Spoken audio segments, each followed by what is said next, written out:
ICC men's માટે મંગળવારે સાંજે ભારતીય ટીમની જાહેરાત કરવામાં આવી હતી.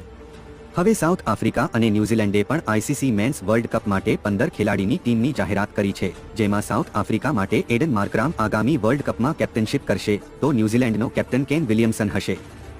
સાઉથ આફ્રિકાની ટીમના અનેક ખેલાડીઓનો સમાવેશ કરાયેલો છે. આઈપીએલની વર્તમાન સિઝનમાં ભાગ લઈ રહેલા 10 ખેલાડીઓને વર્લ્ડ કપની ટીમમાં સ્થાન મળ્યું છે. આમાં એડન માર્કરામ, હેનરિચ ક્લાસેન અને માર્કો જેન્સેન, એનરિચ નોર્સિયા અને ક્રિસ્ટન stubs, વિન્ટન de Kock, David Miller, Kagiso રબાડાનો સમાવેશ થાય છે. ગેરાલ્ડ કોએટ્ઝી તેમજ કેશવ મહારાજનું પણ નામ સામેલ છે.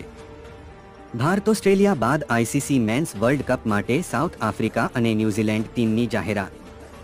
આવી બ્રેકિંગ ન્યૂઝ જોવા માટે તરત જ સબસ્ક્રાઇબ કરો એજે બ્રેકિંગ ન્યૂઝ.